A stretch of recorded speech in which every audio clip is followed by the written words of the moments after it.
All right, everybody, welcome to this episode of Learning the Tropes. I'm your host, Erin, and today I am joined by Meg Cabot, who is author of Enchanted to Meet You, Witches of West Harbor #1, which is out right now. Thanks so much for joining me, Meg. Oh, thank you for having me. This is great. I loved this book.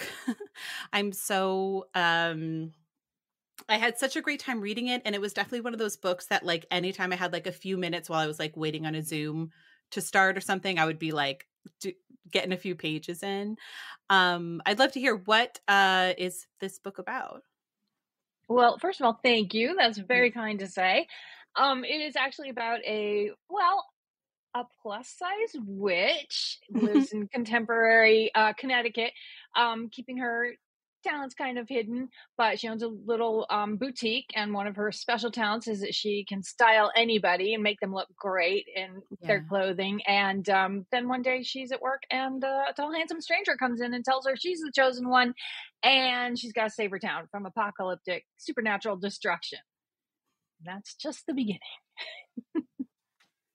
I loved this book, and it taking place in Connecticut means that there is a cameo of the happiest place on earth. And I do want to ask you about this, which Is is it going to be? Stu Yeah, I Leonard's. knew it. I knew that was coming. Yes, of course. You can't talk about Connecticut without talking about Stu Leonard. So, of Yeah, course. so Stu Leonard's, if anybody who is not lucky enough to live near a Stu Leonard's, make a trip for it, but it's a grocery store. There are animatronics everywhere. Yeah, It's really hard to explain unless you've experienced it. So have you experienced Stu Leonard's? Are you of from course. Connecticut? Sort of how did No, that come I'm about? not. No, I'm not from Connecticut, but I have a lot of friends who live there, and I lived in Mhm. New York for many, many years, New York City. And so, obviously, you either go to the Hamptons or Fire Island, or you go to Connecticut for your summer fun. And since a lot of my good friends lived in Fairfield, and that's very close to Stu Leonard's, that's where we would go. And it is like an amusement park, but it's also a grocery store. So I don't. It's very, very good place to take kids, but adults enjoy Mhm. it too. Listen, I enjoy it. My parents live in Connecticut in Fairfield County, Oh, and okay. I was with my husband once, and I was like, "Oh, let's go to Stu Leonard's. It's fun." He's like, "How could a grocery store be fun?" And then, Yeah, you got to go and to then he Stu went. He Leonard's was and like, you'll find out. "Yeah, exactly," and it was really fun. Um, so obviously, that's not really what the book is about, but I did have to just shout out how much I enjoyed seeing my favorite place in the world in the book. I'm so glad. I'm so glad. But it does, you want, even though it's a book that it's a work of fiction Mhm. and there's some supernatural elements to it, you want it to be grounded in reality. And so something set in Connecticut, especially that part of Connecticut, they're gonna go to Stu Leonard's or somebody's gonna mention it, I would Oh yeah, imagine. you talk about it constantly. Um, so in the book, there's a big sort of differentiator for witches of people who are kind of like part of a bloodline of witches, and then cottage witches who kind of picked it up at some point during their life.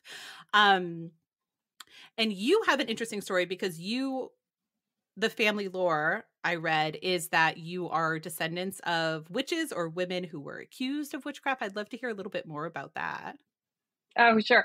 I actually didn't know about this for a long time, and then I was talking to my aunt, and I told her I was writing this book, and I have written books in the past with witches in them, but this one, she was like, "Oh, that's so great for you because we have relatives who were witches." And I did not know that. So of course I had to join Ancestry and try to find out if they had been executed for witchcraft. And of course they had not. They were just Oh, good. practicing witches.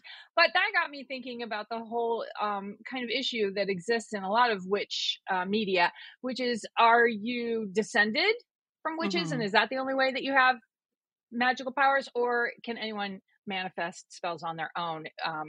And so that's kind of what the book is arguing for. There's two factions, and one is that you, in order to be a true witch, and this actually has been an issue. I was doing research on it, and like the 70s people were talking about this and kind of started like a witch organization, and many people were lobbying for the fact that no, you don't have to be descended from a witch. You can, if you are, have good intentions and can manifest your own spells, then you're a witch. But it's been up for debate for many, many, probably centuries.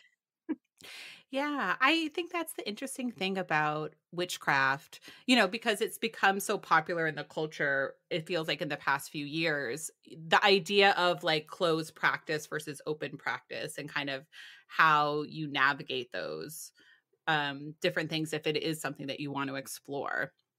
So I thought it was interesting that this book kind of tapped into that a little bit. Yeah, and I think that there's waves of popularity for witches, Hmm. and I kind of was fascinated by it in maybe even as far back as the 90s when The Craft and Charmed, Yeah, the first version of Charm came out on the WB. But I do find it interesting that when women are being oppressed, which is, I feel like, what's happening now and has been right. happening for a few years, there's a resurgence of kind of witch media because it's a way that women have traditionally, mostly women, um, found a source of inner power when they were feeling powerless. And when I was doing my research on this book, which is not a historical, but there is some reference to stuff that happened in the town in Connecticut, um, in the 1600s. The real people who were executed for witchcraft tended to almost all be women, and Hmm. women who, for whatever reason, were disenfranchised. And so it was a form of oppression and also a form of the government taking power over somebody that, for instance, a lot of women I found out had inherited property, and the men in the town wanted it, but the women were like, "Well, I'm not marrying you," because that was the only way they could get it. And then they Hmm. got weirdly accused of witchcraft. So it was very interesting. And then they Isn't were that killed. curious? Yeah. And Yeah. then Yeah. yeah, and then their property went to the town, and isn't that Yeah, it interesting? went to, yeah, exactly. It usually went to a neighbor. Mhm. It was interesting when I was doing my Connecticut research because I had no idea, and I think many people don't know. I just assumed Salem, Massachusetts was where this whole witch thing started in Mhm. Puritan colonial times, but it wasn't. It was Connecticut, and that's where the Oh, first person really? was executed. Yeah, like 50 years before the Salem witch trials, they were executing people in Connecticut. So there was a big. While I was writing this book and researching it, I found out there was a movement for ancestors of these witches or people who had been executed for witchcraft to clear their names. And the government of Mhm. Connecticut was like, but we didn't do it. I mean, it was back then we were a colony and the king was responsible. But actually, this past summer, they approved it and they cleared everybody's names. And that, yeah, the ancestors are happy now. So it's kind of a good thing. Yeah, and so what this is your first adult romance that features witchcraft, is that true? Yeah, this is my first Mhm. adult one. I've written other paranormals for Mhm. adults, but there are, I think, vampires, and there are no witches in that one. So, and some ghosts. I did a ghost book, but this is the first witch one. Did YA witch before? Yeah, and so what was the impetus for this book? Sort of what came to you first when deciding to write Jessa and, Derek's story? Wow. That's so, it's always so funny when people ask authors about what inspired their book because they wrote it so long ago they can never remember. Because I wrote it now that it's coming out. I mean, it's true. And we've all moved on Yeah. to a new book, and I'm like, wait, why did I write this book? I can't remember. No, I just really wanted to write about Connecticut. I think because I like to write about places I've been, unless I'm making the place up, like Genovia in the Princess Diaries. Mhm. Um, and I thought witches would be fun. And it's kind of, if you're writing a contemporary romance right now, it's hard to set it in the real world because there's so much terrible stuff going on, and you want to kind of insulate the characters from that. So Yeah. even though this is not like a witchy town, there are a few witches in it, but they're not like out in the open. Um, it's nice to do a nice kind of small Gilmore Girls like autumnal vibe, and then throw in some witches and some really bad stuff that's happening, but it's all of the supernatural variety as opposed to a catastrophic weather event or any of the other kind of stuff that's happening. Yeah. Well, that's what I loved about the book too, because it felt so grounded, it felt so real, and it also felt like if there were witches, this is probably the way things would be going, which I really liked too. I mean, Um I believe there are witches, so Oh, this is how yeah. I think that it goes. But I don't know about the witches being able to, one of them in the book is able to actually make weather events happen. I don't know. That's what I was thinking. Yeah, I was exactly. like, I would like to be able to have that ability to make the hurricanes coming to Florida go away. And when I was a kid and I was really into Sabrina the Teenage Witch, I used to try to do spells to make it snow. So there'd be a snow day in Indiana so I wouldn't have to go to school. None of those ever worked. I'm not. Yeah. So obviously being descended from a witch means nothing. No. Well, at least you weren't, oh, like a weather witch, so maybe you were just a No, different kind of yeah. witch. Yeah. Yeah, I think I'm more of a writer witch if there's such a thing. Well, yeah. I mean, you're very a very prolific writer, so I think if there is a writer witch, then it would probably be you. Thank you. That means so much. I take that Uh, as a huge compliment. oh, no, I mean, obviously, yeah, you should. And so every chapter starts with a little spell or from this book that Jess gets when she's a kid. Um Did you research those spells? Did you kind of make them up on your own? I know you put a disclaimer in the book that these spells may or may not work.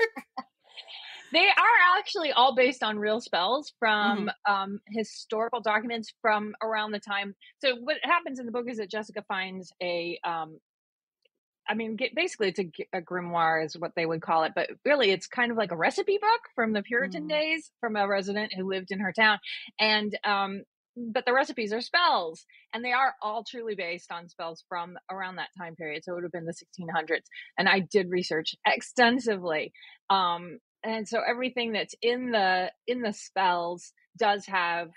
So it's imbued with some kind of magical power or associated with something. So I think that there's a thing that says you should plant um, a type of flower in front of your house and that will bring you, oh, marigolds. You should plant marigolds because they will bring you gold. And that actually mhm. is a saying from really long time ago. And yeah, exists in books that you can still find today. Interestingly, a lot of these books were books that men wrote and then they hid from everybody, from the women. They were kind of gatekeeping the powers. But now they're on the internet so you can find them. Um, yeah, I that was so great, and just kind of, yeah, with all of the different ways that the witches were able to manifest their or, experience their kind of spell work and everything like that. So what kind of research did you do into into witches, modern or historical? I mean, looking I at the spent a lot spells. of time on I spent a lot of time on Witch Talk, which is the more Yes. modern version. Yeah. A lot of those spells I was like, I don't know, based on my research, I'm not sure that one would work. But and there it was really interesting because there is so much there is so much going on with younger witches versus the older, more established witches who use more traditional spells. And so I really wanted to kind of write about that a little bit. Only in my book, Mhm. I made it that there's an organization that kind of runs the witch world, or they think they do, and they're like, you can only be a witch if you are descended from witch. And Jessica, our heroine, is not, but she does feel like she can manifest different goals, and she does. And so she's kind of an outlier witch, not in their organization. And there actually was an organization like that, as I found out during my research. They were much more open and kind of kind than the fictional one that I've written about.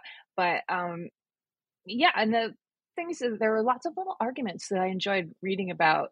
Like, for instance, sage is very controversial because if you sage Mhm. your house now, sage is actually becoming harder and harder to find because so many people are using sage. And I think even like Urban Outfitters had like a witch kit that you could buy that had sage in it, and they were mass producing these. And that now it's really really difficult to find sage. So there's a lot of movement towards don't no, there's other things that work. Don't use that. Let's leave that for the people who actually use it in their religious practices, like the Native Americans. So that was really interesting to read about. So yeah, in answer to your question, I did a lot of research, but not No, all of I it love ended up in that. the book. Very little of it ended up in the book, but it was really interesting. Yeah, I mean, that's what I appreciated. It all did feel very rooted and made a lot of sense, and also just that Jessica's kind of power was, um, being able to make women feel good in the clothes that they were Yeah. wearing, and it seemed to, even if she changed the clothes, it was so subtle, but it was just about kind of bringing that joy to them. I'd love to hear a little bit more about your decision to have her be a plus size witch, but then have that be her specialty, I guess, Yeah. but something No, that because she works on quite a bit. yeah, it's hard to find clothes that look good, especially if you are plus size yourself. I've been like every size, Mhm. and I'm shocked constantly at how so much of fashion is. I mean, we all know this. It's geared towards much thinner people and doesn't look good, or it sometimes isn't even made in sizes for larger women. And I do have a couple places that I like to go shop, and one of the I'm not saying I based Jessica on her, but one of the shop owners is really good at finding things for any body type and helping you feel good in it, and shops with that in mind. And so Mhm. I just thought that is such a great. Every time I go in there, I'm like, oh my gosh, I look so good, but only because she styled me. And I'm like, only I had that magical power. I'm not sure it's a magical power; it's more of a skill, but in my book, it's Yeah. a magical power. She makes everybody feel good and look good in clothes, which unfortunately I think does happens so little in real life. Well, yeah, especially I think because the idea of making clothes for a larger body, a lot of people are just like, just make the pattern bigger, and they don't take into consideration kind of like how then the clothes will fit somebody who looks, Right. who's not just a Right. size too expanded. Um, Exactly. Something else that I loved about this book is, we joke all the time about romance heroes always having a bad dad. Like they all have bad dads or like daddy issues. I never even thought of that, but you're right. Yes, exactly. They do. But not giving anything away. Derek is the rare hero with mommy issues. He does have mommy issues. He really does. And yeah, the poor guy. Yeah, I'd love to hear a little bit about, yeah, like the creation of Derek and kind of what, especially, which is being majority of the time being women. I thought that having him have a maternal wound was so interesting for kind of like what the book was about. Oh, thank you. I think that was rooted more in the fact that all the guys that I know have mommy issues, but in this case, it's because the moms and also in the case of most of the men that I know, their moms are so strong. Like they're Mhm. very strong minded and strong willed, and how you and in many cases they've been raised by a single mom, which so you're going to have to be strong willed and strong minded to do that. And so they love their mothers, but at the same time, their mother is like a force to be reckoned with. And I loved writing that and giving that to Derek because he needed it. And then Jessica has to deal with it too. So yeah, I had my mother-in-law passed away, but she's very, very influential force in our lives. And a couple Mhm. other guys that I've dated had the same thing. And I don't know if it's because like I'm attracted to guys who have strong women, strong mothers, or if it's just happening more in the world. I think it's both. That's so interesting. Yeah, being a because guys who have that, like men with strong sister relationships or strong like mother relationships, like you always can pick them out. They always are a little bit different. Yeah, So, I think that they're for the most part they're more empathetic, mhm. and Derek is extremely empathetic in the book, and they also are kind of more curious about the world and just more open. That's a vast generalization, but I do think that that's the kind of person that I would be attracted to. So I gave that to Jessica because her first boyfriend, which is that relationship is described in the book through diary entries from her teenage years, is a huge disaster, which is partly because she does a love spell on the poor guy without consent, which a teenager would do. She didn't know any better at that time, but also because the guy is just, he's just clueless and he wasn't a good fit for her. He was Mhm. not. There's nothing wrong with him necessarily, but he's just not curious about life, and he's not, as empathetic because he just doesn't know any better. Yeah, I loved that as well because yeah, a teenager would do something that boneheaded and not be like, "Well, there's a reason." But then it's kind of revealed that he maybe already had a crush on her and she was just kind of Oh yeah, amplifying something that already existed. And then has to deal with the repercussions of that for the rest of her life, it seems like, or at least yes. until Well, the yeah, events of the book. and that's what's fun about writing about a small town is if you still Mhm. live in the town where you grew up and it's a small town, you're going to constantly see your exes at Stu Leonard's, or which is what happens, or wherever you happen to go, that your ex is going to be there.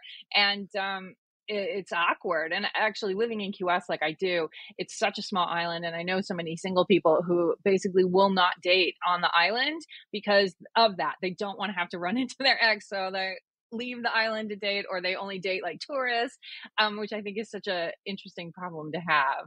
And if you go on like any kind of matchmaking app, that all of your exes are on there. So I kind of wanted Jessica to have to experience that as well. But Bliss, she has the added detriment of being a witch and wanting to be open about it with her partners. And it's like Mhm. very few guys apparently in Connecticut are into that. Um, Uh, I'd love to hear a little bit about your kind of writing process. Like, obviously, you've written so much. Sort of how do ideas come to you? Like, how do you set up your day for writing? Kind of like, what is your process? yeah, I mean, usually when I get an idea for a book, it's something that I hang on to for a long time, more than a year. I will think about Mhm. it and kind of try to figure out how this. I usually come up with a plot first, and then I try to find a character that would be fun to put into that situation. So in this book, I really was interested in kind of the chosen one trope. I love that trope. I love like anything to do with somebody coming and telling the main character that they are very special and that only they can help the situation. So I wanted to Mhm. put a character in that situation and have it be supernatural. I was originally going to do like an exorcism, like somebody has to. Cause I love media about exorcisms, but my editor was like, "No, It's a I little don't know. dark. It's a child who's possessed by the devil. I don't know if we're gonna Yeah. go. If we should go there in a rom com." So I'm holding that one though, maybe someday. But so yeah, so then I just decided, well, instead of helping a child, she has to help her whole town, and Mhm. from this malevolent force, and using witchcraft. So that idea I sat on, and obviously I talked to my editor about it, and then eventually was given the okay to write about it. And then my writing schedule is just like a 9 to 5. I mean, it's very boring. Everybody always asks writers how they do it, and it's literally you have to just sit in the chair or wherever you're writing and get done. I wrote a lot of this book on my phone for some reason Oh, because wow. there's so many distractions on my computer. I don't know why I don't have distractions on my phone. It's not set up very well, I think. But yeah, so I was writing it in notes during when I had kind of like you were reading it when I had some free time and anytime that I was waiting in a line. And it ended up then I would put it into a Word document and go through it and make it kind of more even, hopefully. And that's how I did it. And then I turned it in late, as always. So the sequel's late too. That's my life. It's been my life for like almost 30 years. It's crazy. Yeah. I mean, that's the hardest thing. Like you say, if it's a 9 to 5 kind of sitting down and having that discipline though. Cause I know some people just wait to the last minute and then just lock themselves in a room for a while. I'm talking Yeah, I about do that too. Sarah McLean. Yeah. Yeah, absolutely. I mean, that's 100%. I always call it going deep undercover, like Eddie Murphy in Beverly Hills Cop 2. He's got to go deep, deep undercover. And I'm like, I'm going so undercover. No one's going to see me for weeks until I get this out because it's due. So Yeah. that happens. But you plot everything out, it sounds like. So you start with the plot and then add in the characters, or is that just for Yeah. romance? Yeah. No, I do that. I've been doing that. I always come up with an idea for the book and then try to populate it with kind of characters that would be fun. For instance, like to use the Princess Diaries as an example, Mia is probably the only person who would not want to turn out to be a princess. Like I would love to find out that I'm a princess or a witch, but Mia is so unhappy about it, and I thought that's kind of an interesting twist on that trope of finding out Mhm. your royalty. You're somebody who's like, no, I don't want to. I don't like attention. So yeah, that's how I do it. I love that. And back to Enchanted to Meet You. It's so interesting, yeah, thinking about Mia who doesn't want to be a princess. In the book, there's a chosen one, so there's a child that Jess has to work with, or she's the bringer of light, and then Jessica's the Yes. chosen one. Oh yeah. Thank um, you. and I love that she killed me because she was so self-assured that when Jessica was like, "Oh, you're the bringer of light," she was like, "Okay, yeah, I can do I magic." know. And She's like, yes, I am. She had no problem with it. She's like, I'm a Scorpio. I completely would expect for this to happen during Halloween. Exactly. And she's so, yeah, confident, like with her girlfriend and everything like that. You know, you've been writing about uh girls in that age range for so long. Sort of how has your view of them kind of changed over time? So yeah, it's my favorite kind of group to write about is teenage girls, Yeah. just because I think they're amazing, and I'm in a position where I've been so lucky because I've been able to watch them. The millennials I was watching, and now we've got the Gen Zs, and they're just doing so much good in the world. I just love Yeah. it, like things, and it's actually happened to me that books that I wrote more than 20 years ago are now being re-edited for today's audiences, and stuff that even 20 years ago was kind of the norm, which I think, and as an example, one thing in the Princess Diaries was that there was kind of a gross teacher who would massage the girls' shoulders when they came up to Mm. talk to him. And my editor was like, you can't leave that in there, because today if a guy did that, and the girls would tell him to stop, and they'd go home and tell their parents, and they'd have a huge protest, which back in my day when I was a teenager, we just never even thought of doing. Like, you just accepted No. this kind of treatment because that's just the way it's always been. And your mother, if you told your mothers, they'd be like, well, just stay away from him. Like, don't, why do you even walk near that teacher? So it's so different now, and I love it. It's all because of girls who have felt empowered to go ahead and make change, which is just, I love it. And so I love to write about that. But I can't really do YA anymore, just because I've been out of it for so long. I don't know what's going on in the YA world. And I kind of like to just have the teenage girls be side characters in adult books at this point. Yeah, well, she's, such a wonderful character. And, um, talking about the Princess Diaries, so what is the update on number 3 on the movie? Oh, right. Well, everything is on hold right now because of Yeah. the writers' strike and the actor strike. So I don't know. I mean, it was kind of geared up to go, and now it'll be however long, another delay. It was delayed because of the pandemic, and now it's delayed because of this, and that's okay. I feel like the more time people have to work on it and get everybody happy and in a good place, the better it's going to be. Yeah, definitely. And obviously support the unions and support the actions that they're trying to A take it forward. hundred percent. Yeah, it's just shocking to me when I see, um, that actors and writers are getting absolutely no money for projects that they worked on that are just common on streaming. And I've watched, and I always watched it with the idea of, oh, and it's great that they're getting a little bit of residuals for this, and they're totally not. I had no idea. I have friends who are actors but they're older, and so they were doing not streaming, they were doing regular movies that apparently show up on basic cable a lot, and they always get checks. Like, they Yeah. get little checks for their one line, and it's so fun when they do, because they're like, let's go out with my tiny check. But the fact that people aren't getting anything in the things that are popular today is shocking to me. It's just horrifying. Yeah, I agree. It's impossible then for people to make a living, or for there to be basically a middle Exactly. class of writers Hmm. or actors, which is like, Yeah. we all love our Anne Hathaways, but that's not everybody who's Yeah. an actor. That's such a No. small Yeah. percentage. Right. So, And there's so many supporting roles that are important too. And so it's crazy. It's depressing. That's why I wrote about witches.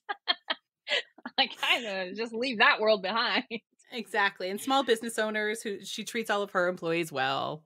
They all get Yes, along. Yes. exactly. Exactly. And I Yeah. don't think that that's like just a total fantasy. I think that does exist, at least in the world that I know of, but it is Yeah. getting harder and harder for those people to find places to live, because especially if you live in a place like the fictional West Harbor, it's a touristy town. So Airbnb is, in my imagination, I'm like, oh, Airbnb is probably buying up all those properties and renting them to tourists and not to that workers in Jessica's store.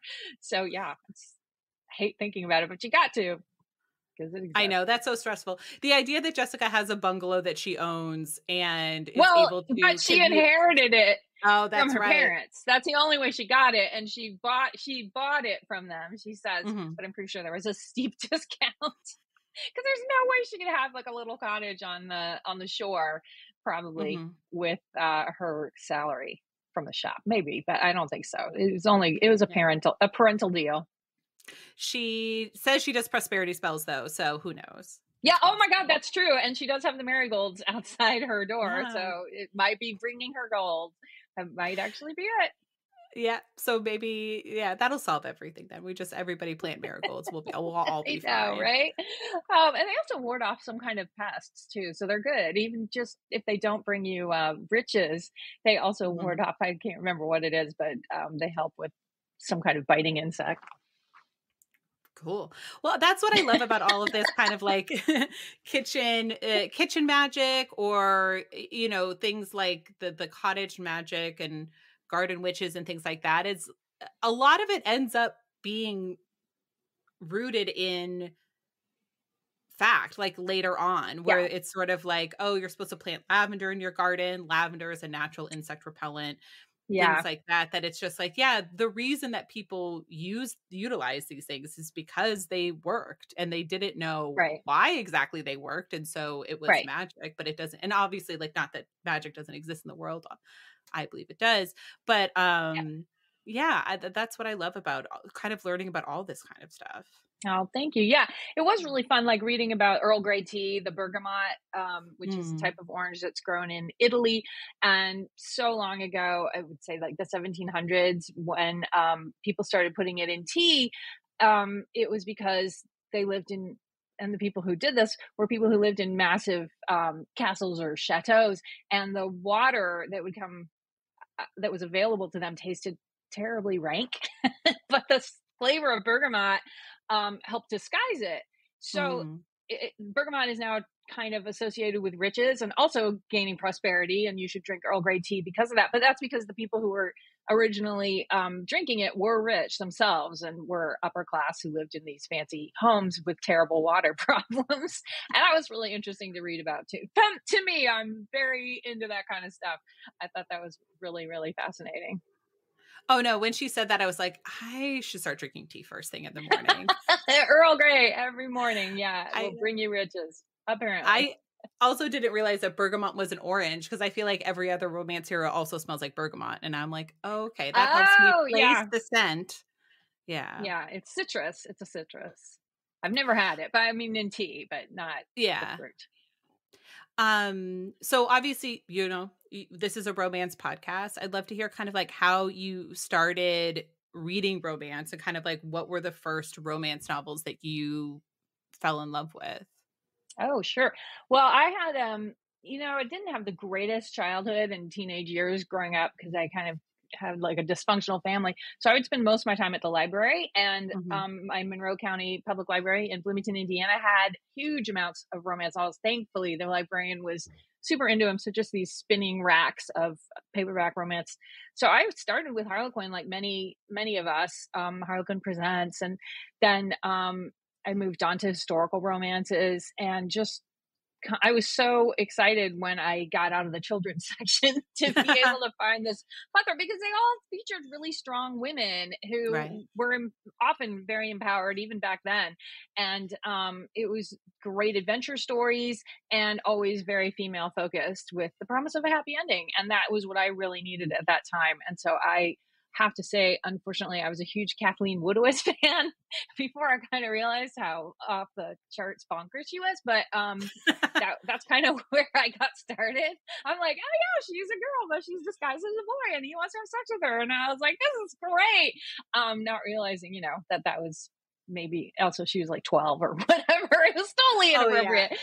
Um, yeah, but it was great, and I have great memories of that. And at some point I saw Romancing the Stone with Kathleen Turner, Mm. and she plays a romance novelist in that movie. And I was like, wait, you can do this for a living? This is fantastic. I'm going to do that. So I bought all the books on how to write a romance novel, and I just started writing romance novels.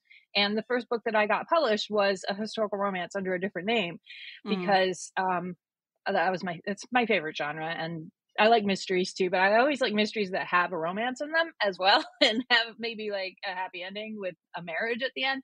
So that's Yeah. kind of hard to find. So I just had to start writing my own. Amazing. I have a million questions. I also Oh want everything no. to have no, but I also want everything to always have a kissing scene whenever somebody recommends me a book. Yeah. I'm like, does anybody make out? Because No, I need to know exactly. what I'm It's reading so for. important. Like, I'm sorry there's a dead body over there. It's very Mhm. interesting, but are they going to fall in love? That's all Exactly. I but want to there's a know. warm And then body over solve the crime. here. I know Exactly. they gotta solve the crime and get married at the end. What was your historical about? Or what was Um, the name and I have title? written multiples. I wonder if I have a copy here. I have all my books here, but Yeah. they just got. Oh, here it is. Oh, that's so funny. Okay, hold on. This is where Roses Grow Wild by Patricia Cabot was my first book Mm. ever in 1998, and I'm so old. But it's about Pegeen McDougal, who is a very feisty midwife. I did a lot of research for that one. Who, of course, ends up being in love with a very handsome duke who is rakish and Nice. does a little debauchery. But she's so strong-willed, she turns him around. She's like, Oh "Hey, my god. you duke, this is not you need to empower the women who work for you." So, yeah, and it just went on from there. Not enough midwife heroines, I have to say, because I now know, yeah, there aren't I can't think of any right now, and there I know, should be and what's more. shocking is that I wrote this before the internet, so I have no idea how I Mhm. researched this. I must have checked actual books out, from the library on how to deliver a baby in the 1800s or how they did it at least, because, it was rough back then when we couldn't work from home. We had to actually go out and look at microfiche and all sorts of stuff. Oh, I thought you say it was rough back then when people were giving birth in the 1800s. I'm like, Oh, "Yes." But both, also, no both. computers is also I tough. I think that was a little rougher actually. Yeah. They didn't have antibiotics or yeah, or any kind of like good painkillers. But no, I was really referring to being to writing in the 90s and the early 2000s when there was Yeah. no fast Wi-Fi or even any internet. How did you choose your pen name? Because you were Patricia what was it, Patricia Cornwell? Patricia Uh, Cabot. Patricia No, Cabot. it Oh, was okay. it's it's my middle name. So Okay. I just thought for some reason I thought my grandma wouldn't find out that I was doing this because they're pretty lusty. But she did, of course she did, and she loved it. She's one of my biggest fans, and she actually had like a huge book party for me with all her elderly friends who also turned out to Stop. read Rosemary Rogers. Like they had everything, and I was like, Grandma, you know about like what sex? Oh my god! But yeah, she did, and she had no problem with it, which is great. Well, I mean, in books, I don't know. I don't want to speculate on No, it like my but that's the grandparents' thing sex life. but that's the thing that I love too is every younger generation thinks the older generation just doesn't know about anything to do with sex or A could be interested in hundred it, and it's like, percent, no, that's how we keep getting new generations. It's because they do know quite a bit about exactly. sex. Oh my god, yeah. So some of those books that I read that actually ended up finding in my grandmother's basement. I was like, wow, okay, Granny knows about all this stuff. It was great and more, like stuff I would never write about, just because I'm not that comfortable with it. Grandma was fine, so I didn't have to have a pen name at all. But it's kind of good that I did because then when I started writing YA, Mhm. um, I didn't necessarily want the 12-year-olds or the 10-year-olds to be reading those books under the name Meg Cabot, but they found them anyway, and I think they learned a lot. You know what? Of the places where kids can learn about sex, I think romance novels, for the most Oh, part, you know. no, completely, completely. And, all this fuss people are making, especially here in Florida, where they're banning books with basically Mm. any mention of sexuality at all, and race, unfortunately. It's ridiculous because the kids who read those books are the ones who end up being obviously the most informed and keep themselves out of trouble, because they have that information. So it's just so backwards to me, but there's so far nothing I can do about it at this point except complain. Well, that's something, you know. Yeah. Yeah. And Be like, staying in Florida and voting, is also well, no, important, that so is true. That is why I'm still here. And, mhm. just in trying to inform the less informed people that the way to keep children from child predators is to have them arm them with this knowledge. But for some reason, they seem to want to keep the children from having any information, which is completely strange to me. Yes. That's why I we're mean, in. Let's go back to the witch world where I that's not know. happening. Exactly. Well, because that's the thing too. It's like with romance novels, and people always ask me because they know, that I do this podcast and I'm a big fan. They are always like, well, don't you think it sets up unrealistic ideas for women? And I'm always like, well, one, women are intelligent. We understand Yeah, what is fiction and what is not fiction. But also, it's like, I I don't think that the problem with modern women is that we are like hold men to too high of a standards. You know what I mean? Like if anything, we could raise those standards. And in yeah, romance novels, it's always about like mutual pleasure and communication. And that's always what the couples are working towards. So I'm like, yeah, I think yes, if that's what you expect out of sex or intimate relationships, like you're in a good spot. Like that's what you should yeah. be doing. No, I totally agree, and I think it's just really important that people also recognize it's a book.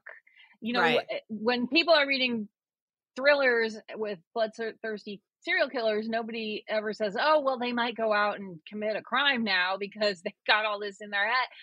So it's so strange to me that that's always been the kind of the thing that people complain about is sex when there's so much violence that we should be worrying about and terrible attitudes that don't help people in their relationships at all. So, yeah, agreed. Exactly. Or whenever people are like, well, rom-coms or romance, we always know how they're going to end. And I'm like, yeah. And at the end of a Yeah, superhero movie, the superhero is triumphant. And thank God, that's what I exactly. want. Yeah. It's Right. like Well, at there's the end so of a little mystery. the way I Mhm. feel is there's so little justice in the world in our real life, and that's what books are able to give to people or media like this is a little bit of a sense that okay, things are going to be okay, maybe just for these characters, but they worked it out, and it gives you just a little bit of an escape from the actual reality, which is that there's a pandemic and people are losing their jobs and their homes everywhere, and it's that's not happening in this particular book, so that they can just not think about it for a little while. Yeah. And there's been such a resurgence of witch books in romance right now. And I think, romance always is a bit of a mirror for what's happening in society. You mentioned it a little bit earlier that, when women are oppressed, and obviously there's a lot of things happening right now for women, but why do you think that this is like now is the time that these stories are all coming up? I mean, I think if you really traced when the kind of resurgence of which media started to becoming popular again, it really is 2016, and it's when Mhm. Donald Trump became president, and he is very active in trying to oppress women and keeping them from having power even over their own bodies. And that was a goal that he stated from the beginning, and it has been following through. And it's just shocking to me how many people don't see it, at least in Florida. So, I don't know if that's true I over know the I'm rest in of my our bubble in Brooklyn, which I love. I never leave my right. bubble. Oh, that's Yeah. great. Yeah, you don't have to worry so much about that because he actually lived in New York City, and people who lived in New York City know what is actually Yeah. happening because they experienced it up close. Um, I don't know, it'll take a little while, but I'm pretty sure that Florida is going to wise up. And I mean, in Key West, Mhm. we're already very on the ball with that, but with our lesbian mayor, and we're working hard to keep the evil away. But it is, I don't want to get political, but I do think that the whole witch resurgence is definitely political, 100%. Mhm. And so West Harbor has a lesbian mayor. Was that Yeah. a Oh my God, I like forgot. Thank you for reminding me. Yeah, It that's has a been a nod. while since Yeah, you no, wrote this I book. literally do not remember this book. No, yes, the lesbian mayor is definitely modeled a little bit after our Mhm. fun lesbian mayor here, who's very hard on the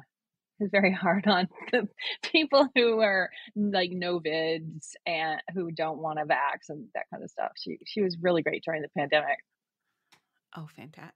Yeah, that must have been amazing to have during what was such a hard time. Whenever you have elected Yeah, officials who you feel like are actually representing you.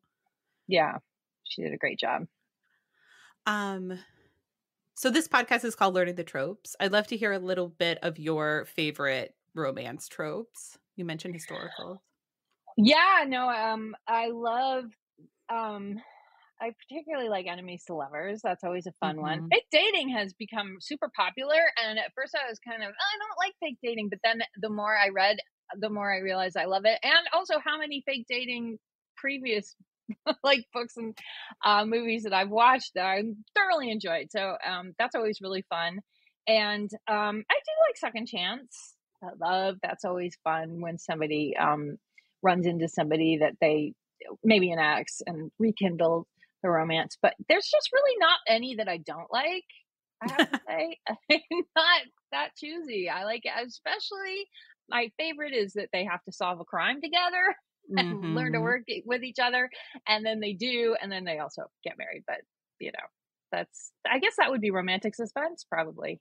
Yeah, Yeah, I mystery think romance. yeah, a mystery romance. Have you written Hmm. mystery romances?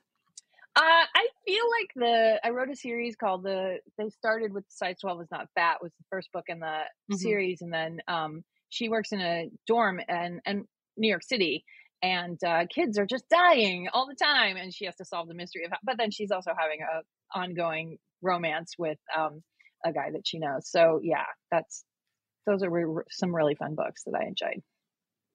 Amazing. I was gonna ask if there's a trope that you won't touch that you wouldn't write, but it sounds like no.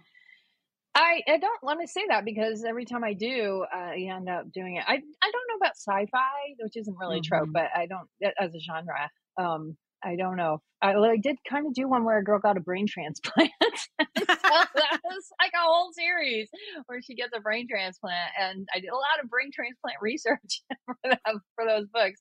So, that was a little sci-fi, I think. Okay, so there you go. So there isn't then. I guess, That's yeah, no. what I think too, because anytime I'm like, "Oh, I don't like this trope," or "I'm bored of this trope," and then you read a book about it and you're like, "Okay, never mind. This is fantastic. This is perfect." Exactly, somebody does a great job with it, and you are completely turned around, and you're like, "Yeah, I love it." That's a great thing about romance. I know. It's the best. It's I love it so much. Yeah, me Um, too. what have you read lately that you've loved? Oh my gosh, I have been so, deep in medical stuff. I had to have heart surgery, so I Oh was gosh. not capable of reading during that time. I was just literally watching Law and Order SVU like every single day and Excellent. blue blood and like all this propaganda, which was terrible yet amazing because I had no attention span and it really worked. But so I can't. I read the Kiss Curse by Aaron Sterling, who Mhm. also did the X Hacks. So I was kind of doing some preparation. And I did read a great book by Maureen Lenker called It Happened One Fight, which is kind of a historical romance, but set in the 1930s, kind of old Mhm. Hollywood, which was really fun. And mostly then, what I've been reading is just incredibly trashy mysteries that were written like in the 70s. For some reason, I have a lot of those around the house, and they hold my attention during this trying time of not having an attention span just because they're just so bad. I think I'm editing in my head as I go along because that's good. Okay, so is that gonna be the next series then is a 1970s crime fighting duo, which I No, would God, love. No, that's that'd be hilarious. so fun. Oh, they're so sexist. Like the Oh, detectives yeah. are always like, "Oh," and then this her leggy blonde shows up, and of course they have sex. Like that just met, and there's a murder. But I have to say, I love it, even though it's incredibly sexist and bad. But and there's so much smoking. Everybody's smoking, and no, my next book is actually a sequel to Enchanted to Meet You, which Oh, is tell not me going to about feature the yeah. same. Yeah, it's not going to have the same main characters, but there's some side characters are now going to come into prominence, and of course the main characters from Enchanted will be in it, but they're not going to be the focus because they're already. I don't want to give away the ending, but I already solved the crime, and they're not married yet, but they're maybe enjoying some cohabitation. Well, it's a So romance. We could say they end up together because if they don't, Exactly. people would riot. They totally Yeah. end up together. I just don't know how marriage minded they are. I haven't figured it out yet. Because actually, the sequel takes place. It starts really like the day that Enchanted to Meet You ends, and they're not quite married yet. They haven't Mhm. had time to plan I the know. wedding. I mean, let them So date for maybe, like a month. Yeah. yeah. So maybe in the sequel they'll be planning their wedding. I don't know, but it's literally the next day. So, Because it's Jess's younger brother, Evan, right? yes, Uh, yeah, maybe. okay. I'm still like, he's definitely in it and he's a focus, but Mhm. I haven't quite figured that out yet. I'm going back and forth. So we'll see. But Would you hopefully. ever Yeah, would you ever have a series of, Jess and Derek just traveling to different towns? Maybe that That could be would the be next. really fun. I Yeah. know. Yeah. But then every single town I would have to think of some big evil. That's the hard part for me is thinking of the big evil that they have to fight Mhm. because my brain just doesn't go. My brain is more cheerful and happy times, and so I always have to think of something terrible to have happen. And I kind of like them, and I don't want them to have any more trauma than they've already experienced in this book. So we'll see what happens. So the book is obviously due right now, and I don't even know what it's going to be about. So I have a lot of going deep undercover to write to do. Okay. Well, I'll give you time to do that. But thanks so much for joining me and chatting to me. It was so lovely. I loved the book so much. And so everybody go out, buy it right now. It's the perfect cozy autumnal read, even though Oh, this September is quite warm. I You'll know. feel like it's colder. It's a good escape. It's a good escape because they have to wear Yeah, sweaters and have fires and drink cozy drinks. So exactly. It's where you want to be. But how can people find you, follow you, find out what's happening next? yeah, just visit, megcabot.com, Mhm. and I'm also on Twitter and Instagram and all of the normal things that people are on, and, that's where I'll be posting any news, and, you can get the book anywhere, I think, at this point. It should be, I know it's out in England, and it's out here in Canada, so yeah, and it's available in ebook form and also audio, so it's everywhere, like witchcraft. I love it. Listen, this explosion of witches couldn't make me happier. And yeah, and this book made me so happy. And thanks so much for chatting with me because this conversation made me so happy. Oh, thank Um, you, me too. uh, yeah, and so to everybody listening, happy reading, and we'll see you next time.